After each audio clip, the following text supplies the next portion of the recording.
This next fly last year saved my bacon loads of times during the summer. It is a spinner pattern. I reckon that we're going to be using spinner patterns quite a lot. What's happening is that during the summer, rivers are shrinking away to almost nothing. And quite frankly, it's a waste of time fishing through the day. You only need to go really for the last thing. In fact, the last hour before darkness is about the only time you're going to see rising fish.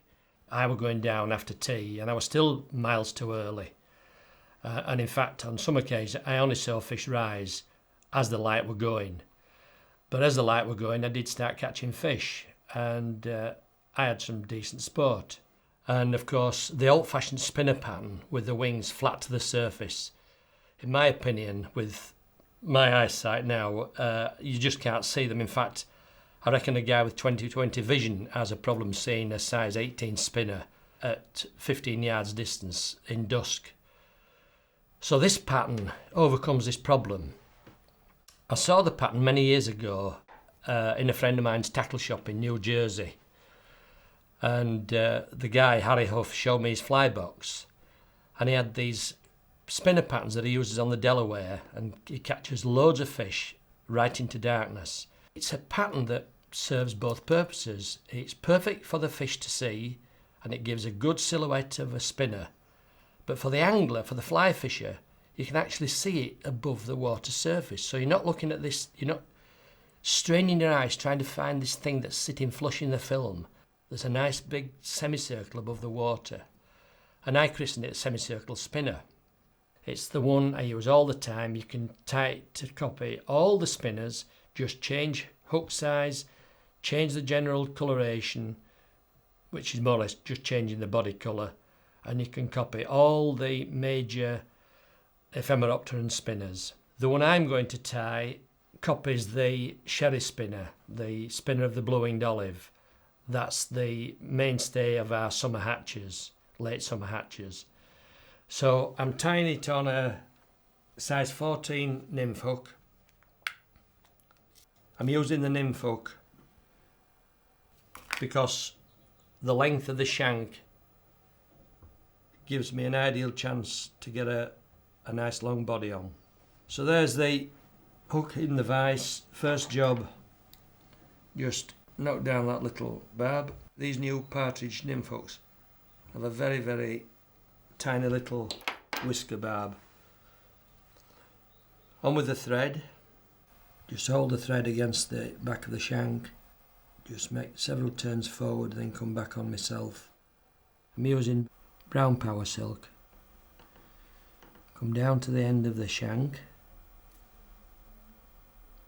and at that point, right on the bend, park my thread. Now for the tails. Take out a little clump of 5 or 6 from this lovely long white coq de Leon feather, about 5 or 6 fibres. Tie these in. You may just have to do a bit of levelling up of the tips if they've moved. They shouldn't have moved much. Tie these in now. Remember that a spinner has got tails about 2.5 times the body length. If you call that the body length, 2.5 times that. So they're out there. So really long tails. So don't be afraid to put long tails in on a spinner. Pinch and loop and trap them on top. And they're about the right length. And now if I just come a bit further around the bend,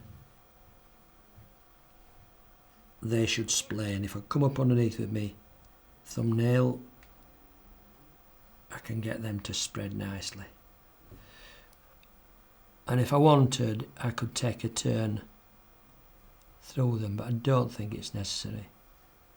By taking a turn through, I mean doing that. But that sometimes works nicely, and it has done. So now come forward, nicely spread open. Now if you think there's too many tail fibres in there, remember this is a sherry spinner, blue-winged olive spinner, so it's only got 3 tails. But you need these nice outriggers, and fish don't seem to mind, but I'll probably knock one or two out. One there that can come out. Right. Leave well alone now. Now for the body, for the abdomen. This is a cock pheasant centre tail. Take off a little clump. Turn these round, time in by the tip. Shorten my bobbin. Just circle round them. Pull back. Tie right back all the way down to the base of the tails.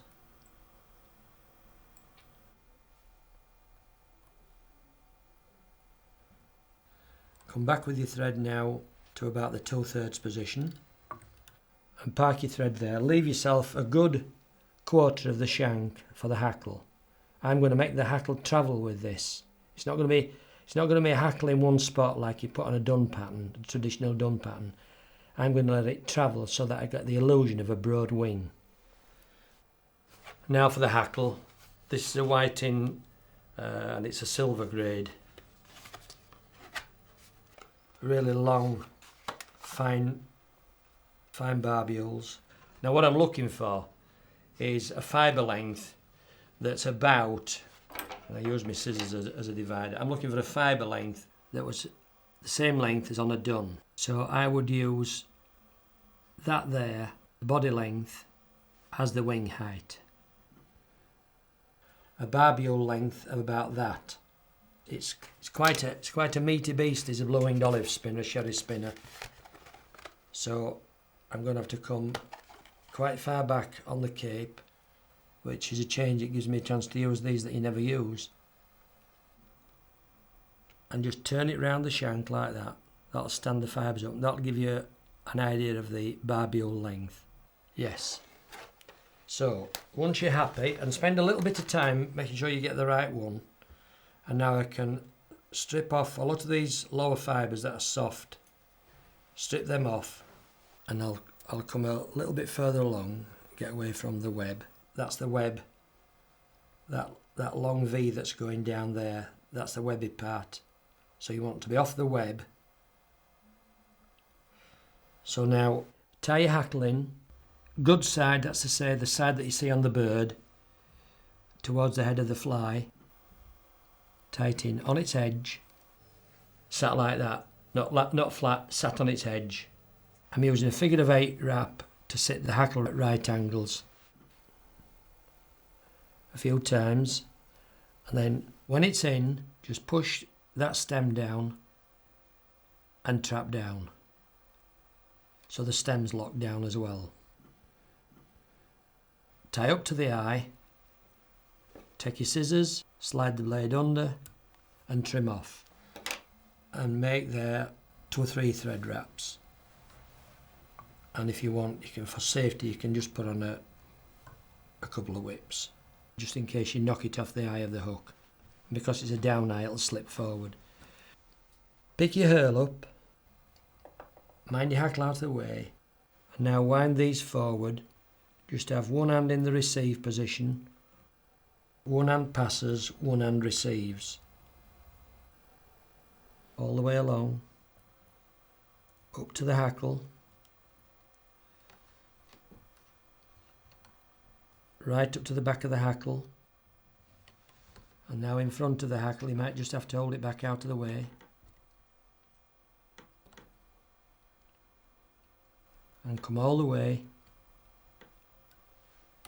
to the eye, where you tie that off. And again, and again, and again, and again. Now you can trim off the waist. Now what I sometimes do now at that position is I make a little head, a pseudo head. That's to say, it's not actually the head caused by a whip finish, finishing the fly. This is just a mock head. It's doing nothing, is this, except to make it appear like an insect's head. It's not actually a whip finish that finishes the fly off. My whip finish is going to be down there. So now I return the tying thread back through that front part of the body and park it behind the hackle.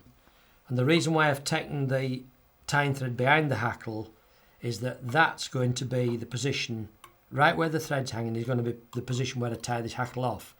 So the hackle is going to be wound on, coming forward in that direction, then I'm going to go back through it in that direction. So I'm going to get a really dense hackle. Because I've taken it behind the hackle, it gives me a good chance now to use my rotary hackle pliers. So I hook on my rotary and rotate quickly. See, that's me rotary at right angles. So I wind round, just wind like that, come through very quick, go up to that little pseudo head and then come back through it. And the faster you do it, the better it is. And at that point now, I just come round with my thread.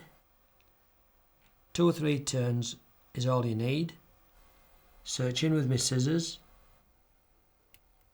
Trim off the tip. Any fibres that I've got pushed back by winding back through the hackle, just knock them off.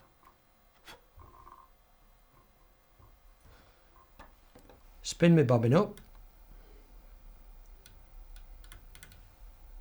And now wind through the body in a nice close spiral, making a little rib, and this also reinforces the pheasant tail. Go underneath the tails, back on top, whereupon I throw on a long reach whip finish right at the base of the abdomen, right where you tied your tails in initially. And if you make a little band of orange there, brown. Now I've finished up with five tail fibres, but quite frankly, fish don't mind. That at the moment, of course, is just a collar wound dry fly.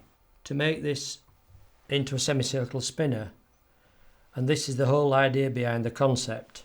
If I take my scissors now and make a flat cut along the bottom, touch the underside of the body with my blade and go straight across in one quick cut.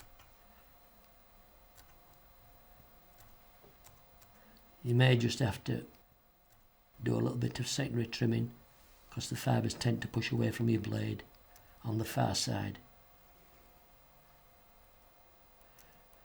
Essentially what I'm striving to do is to make a completely flat base under the hackle. To the fish's eye view, it just sees a broad wing base. You should see a flat line across the bottom there. When you've done that, all I do now is I turn it over, get a fine brown marker pen, just to give the illusion that this body continues on. Of course it does, because there's a thorax there, and just tint. So just do that. Pick up a droplet of really runny head cement, such as is fly tight, just into the base of the hackle there. And that actually bleeds out just a little bit and gives the impression of a little bit of thickening. Another drop on the little whip finish there. And that's it. You could be fishing that in an hour or tonight. It's a great pattern. With its nice outrigger tails, which are also in a nice flat plane, that will sit perfectly on the surface of the water. You can see this little semicircle of white. You can still actually see this almost into the blackness. And it's a great pattern. You should do some.